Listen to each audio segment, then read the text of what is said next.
Kitchenomics. Today, it is all about desserts. Kaya naman today, we will be teaching you desserts to complete your dessert bar.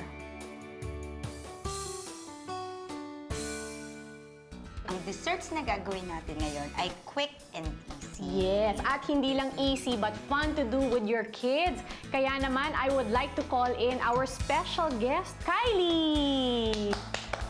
Yay, Kylie! So today, we'll start with Kylie's favorite, Yes. ang no-bake pop. Meron tayo dito, pwedeng butter cake, moist cake, pound cake, any cake na yung mas heavy, no? Huwag yung masyadong mas ponghado.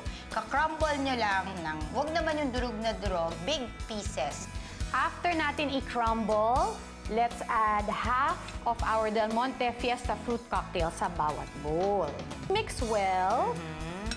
At syempre, itong ating fruit cocktail ang magbibigay ng healthy twist sa ating desserts for today.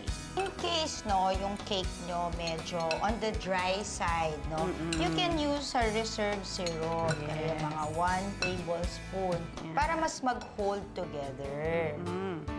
Ang gagawin natin, po-form natin ang ating mixture into balls. Ayan, okay. Wow! Wow! Oh, that looks better. Okay, so yan. Medyo firm ang pagka-form into balls. Yan. And then, chill natin ito for mga 30 minutes. Galing ha?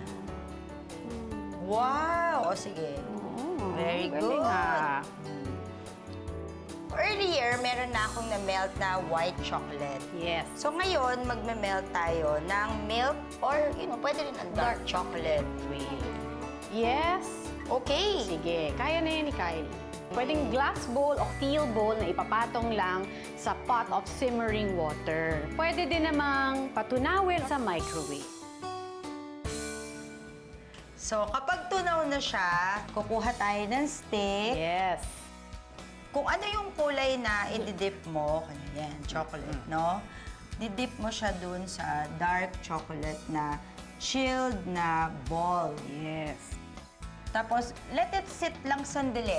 Since chilled siya, magsiset, bago natin siya i-dip ng tuluyan mamaya.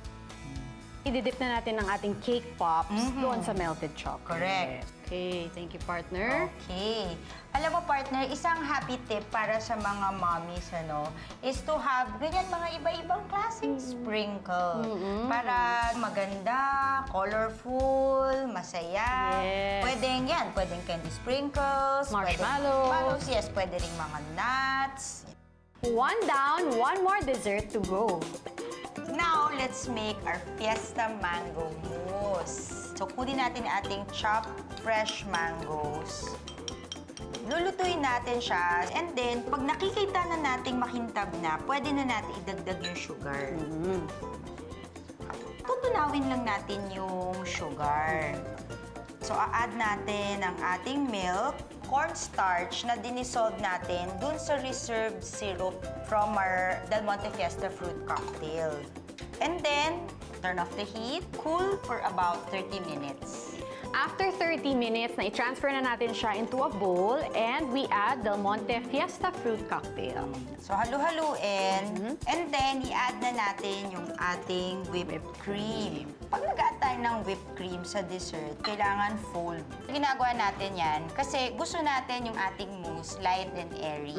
Ayaw natin yung parang baksak. Now, we will put them in the glass cups. Ready na yan. And we are done. Okay, try na natin, partners.